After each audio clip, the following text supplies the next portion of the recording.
is CGTN, China Global Television Network. According to the United Nations, over 500,000 people have been affected by some of the worst floods on record in the Sudan. Since the start of the rains in mid-July, the unprecedented storms and flooding have caused severe damage in many states across the country. The River Nile has also burst its banks in several localities, leading to displacement of people and increased humanitarian disasters. But the Sudan floods are just a continuation of a season of floods across East and West Africa, coupled with a phenomenon of rising water levels in several lakes across the continent. This week, we look at the impact floods have had on the region and ask how climate change is affecting lakes and rivers across Africa. I'm Beatrice Marshall. Welcome to Talk Africa.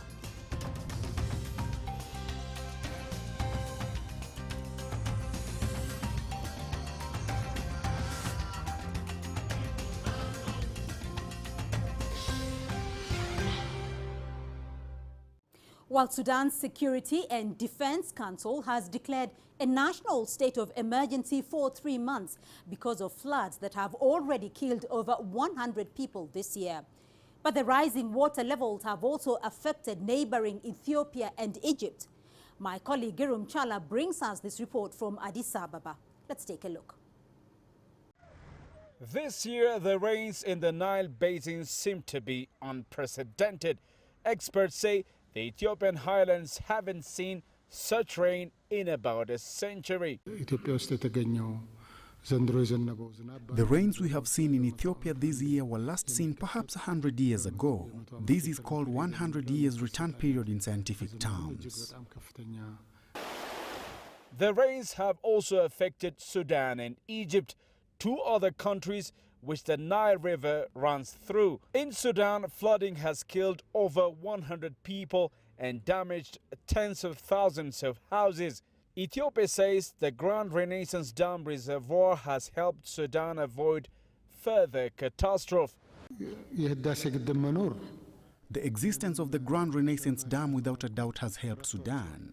Imagine if another 5 billion cubic meters of water was added to the floods in Sudan. One can only imagine the kind of disaster that would have been if that much water had not been held behind. The heavy rain has not spared other regions in Ethiopia. In the Afar and Oromia regions, more than 1.2 million people have been affected by serious flooding. The Ministry of Peace said help is being provided for the affected. We have to continue assisting flood-affected citizens in our country. The government is delivering all-round support for people evicted due to the heavy flooding.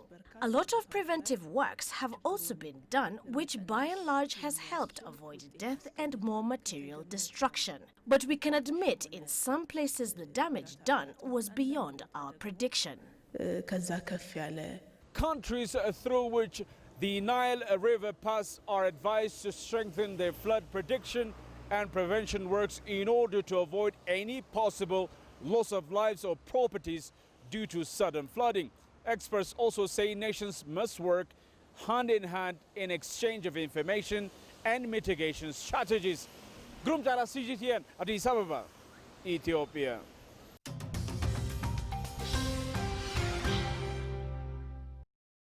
And before our panel discussion, let's cross over to Khartoum, and I'm joined by Dr. Mohamed Hamid. He's the Vice Chair of the Sudanese Red Crescent Society.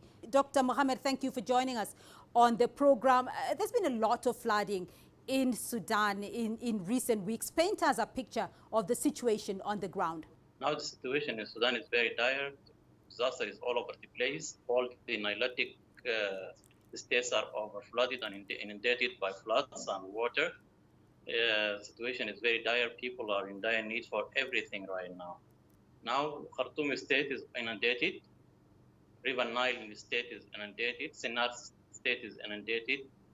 Also, northern state is also. All the River Nile neighboring states are inundated with water. And people are stranded in streets. Many of them have lost their means of livelihoods, and their houses were totally or partially damaged. So you talk about a situation that is very dire and a large part of the country that is now inundated in water. We understand that authorities in Sudan have also declared a national state of emergency for 3 months and designated the country a natural disaster zone as a result of the flooding. Tell us a bit more about the loss of livelihood, the impact that the flooding has had on not only, those on the Nile, but also upstream in Egypt and Ethiopia. The situation in the states that are inundated in water is almost catastrophic and disastrous. But fortunately, the government has courageously announced the state of emergency on national level for 3 months that allowed international community to give or lend a hand for support for those who are now affected by disaster floods. So based on what you're witnessing in Sudan today, and we understand that the flooding is the worst since 1948 and the River Nile levels are at its highest since 1966. What do you think needs to be done? What are the short-term and the long-term solutions that are being put forward to cushion the situation? One thing is very much needed to be observed, that infrastructure in Sudan is very weak, very, very weak. Even some of them are beside the river banks. When the river overflooded, they were submerging in the river in water. Again, possibly if we look at the root causes of the flood this season, actually there are some 4 theories for that. Some of us are alleging or attributing it to climatic variations that is witnessed throughout the whole region, the African region. And it's not new to Sudan because, Sudan has been stricken by climatic state changes or variations right in the western part of Sudan. And some of us also are attributing it to the eruption or the construction of the Millennium Dam in Ethiopia, because now filling the dam from one side by Ethiopia has greatly impacted the filling of Osiris Dam that is downstream in Sudan. So now malfunctioning of the Osiris Dam has to a great extent contributed to these floodings. These are 2 major theories. Another third theory says that it is a riddle or it is due to unknown reasons. It might have happened each and every 100 years and so. So I want to get an understanding from you, Dr. Mohammed. So was this expected, and if it was predicted and expected, as you've talked about, that authorities know that this happens every 100 years, what has the government been doing with this information? What had the government put in place, in expectation that this could one day happen in Sudan? Unfortunately, at the same time, we have had a disaster risk reduction strategic plan. This strategy was formulated back in 2016, but unfortunately, it was not put in place by the Sudanese government due to the changing political environment in Sudan. But now we are ahead of making a huge campaign for the government to get the lessons learned from this catastrophe or from this disaster, to have that strategy put in place so that everybody might know his or her role in reducing disaster risks. All right, Dr. Mohammed Hamid joining me from Khartoum. He's the Vice Chair of the Sudanese Red Crescent Society. Thank you.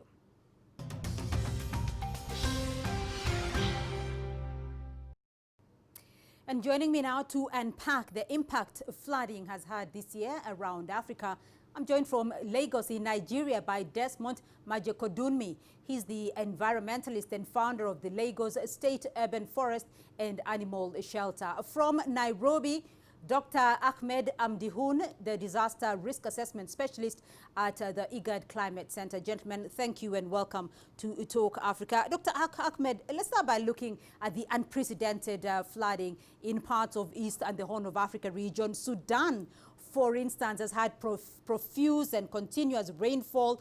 across at least 16 Sudanese states, the Blue Nile has reached levels not seen for decades. Can you give us an example or an understanding of what the situation is on the ground as we speak? Thank you very much for having me. And yes, starting May this year, I think there are several reports of flooding across Eastern Africa, in all member countries, we can say.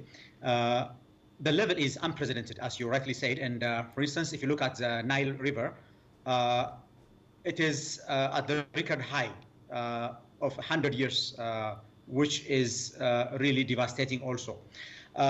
Remember, this is coming also on top of the COVID pandemic and some other disasters like conflicts. So the situation is dire, and that's why actually in mid-August, South Sudan has declared a state of emergency, and Sudan just a week or so ago have declared a 3-month state of emergency.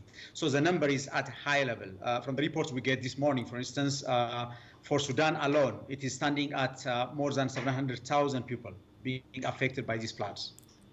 We also remember, Desmond, that a few years back in Liberia, for instance, there were mudslides that caused major destruction. What is the situation in West African states, in the West African area? In West Africa, we also are feeling the effects of climate change. It's not as if we weren't warned about this. Right here in Nigeria, where it is now raining heavily, the rains have finally come. We had what we call the August break. Normally, there's a break of about maybe 2 weeks or 3 weeks max, where you have a little bit of a dry season. This year, the August break started 8 weeks ago, and it's just ended now, which ravaged crops, all sorts of crops all over the place. They got dried up, they got destroyed, and now the rains are coming back with a vengeance, All that stored up moisture is now pouring down. We are feeling the effects of climate change. And my heart breaks because, let's face it, we in Africa have not contributed that much to causing the problem of climate change. And yet we are reaping the results of the effects of this awful, awful situation. We must come together as one voice and put a stop to this. As they say, prevention is better than cure. So you're looking at this as part of the result of climatic effects, as a result of climate change. In terms of what the weather forecast is predicting for the West African states, Desmond, are we seeing that flooding is becoming more frequent, that droughts are becoming more frequent, or is this a rarity? Absolutely. The floods are becoming more frequent and more voracious. Right now, we're very worried about 1 or 2 of the dams that have been filled to their excess point. We're very, very concerned. And you see, not only are the floods from the rains becoming more frequent and far heavier, we are seeing the oceans beginning to rise, and that rise is affecting us. And not only that, the kind of waves and the kind of surges and the winds that the oceans are blowing in now are more voracious. We are feeling the impacts of climate change. And it brings us back to the statement made recently by the Secretary General of the United Nations. And this is one of the most significant statements that has ever been made by any world leader. What did he say? He said that the point of no return is no longer in the horizon. The point of no return is hurtling towards us. So as bad as it is now, at least we can stop it if we take the right action. But unfortunately, in some parts of the world, in one particular part, there's an old school trumpeter blowing his trumpet, trying to deny this ridiculous situation, saying that this is not real, the da-da-da-da-da-da-da-da, whereas it is very real. And if we don't take all the necessary action now, it becomes irreversible. Dr. Ahmed, I want to bring you back to Sudan and South Sudan's situation, because we are talking about the situation with the Blue Nile being the worst since 1948 or 1966. Was this expected today? the situation was actually predicted that the region will experience above normal rains back in May, which was a very good indicative of wetter than normal situation in the region. However, this is unprecedented level and it's far beyond the expectations of the countries to be able to put in place a response which is comparable to the level of flooding that has occurred for the season. Having said that, however, countries have been doing their best to try to address the situations as we talk now. Following, for example, that seasonal forecast from ICPAC back in May, countries have put in place some preparedness scenarios, how they will be able to deal with these above normal rains, which for sure would carry the risk of flooding and landslide and so on. But in addition to that, actually, in general, in the Horn of Africa region, in the IGAD region in general, there needs to be a very comprehensive approach, a very comprehensive way of dealing with disasters. You know, the extreme climate events are going to be with us, even more frequent and more intense due to several factors, including climate change. So the situation are going to continue like that. So the preparations also has to be more comprehensive. For instance, countries need to put in place a very good mechanism to monitor the hazards, the common hazards, including droughts, floods, landslides, so on. Dr. Ahmed, you've raised an interesting question regarding surveillance and weather predictions, because we saw the devastation caused by Cyclone Idai in Mozambique last year. We also saw the mudslides in Liberia. Now the Nile, rising waters, Lake Victoria in East Africa and in Rwanda as well.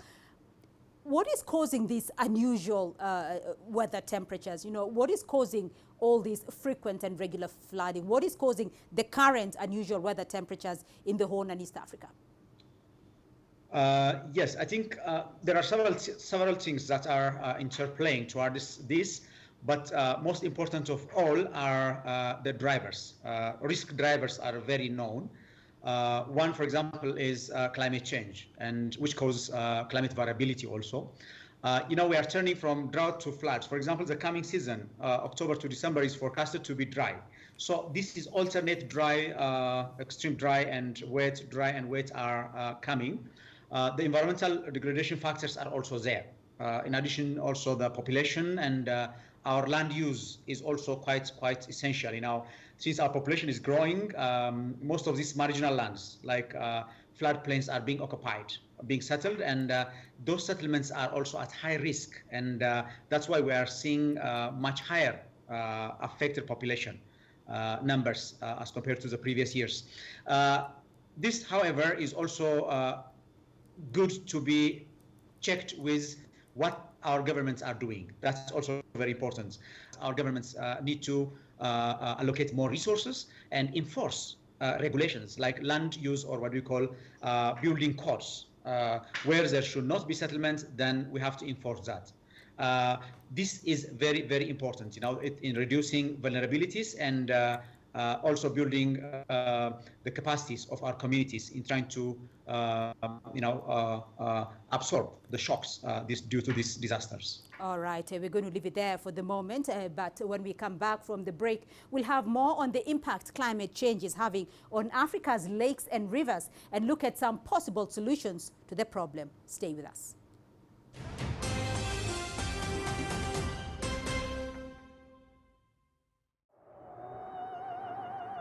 Life moves pretty fast. Ideas move at the speed of sound. Technology moves at the speed of light. If you don't filter out the noise, you might miss the details. We pay attention to the details because they matter, showing you a different perspective. See the difference.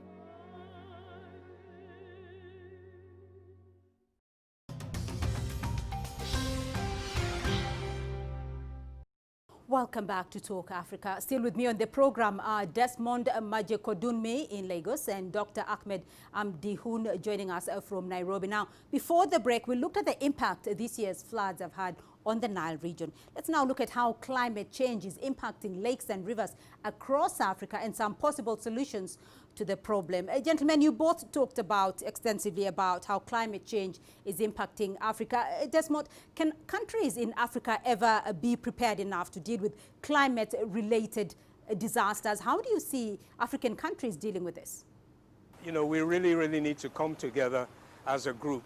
You know, the reality of the situation is that we have gone far too far with our so-called development activity. And this is what has caused the problem. You know, even the climate change, 200 years ago when they were burning coal in the Industrial Revolution, they knew that it was having a negative effect. Until today, all over the world, they're still burning coal, and of course diesel and petrol has joined the mix. You know, we need to stop this. We have to, because this is not development. You might be able to improve your lifestyle.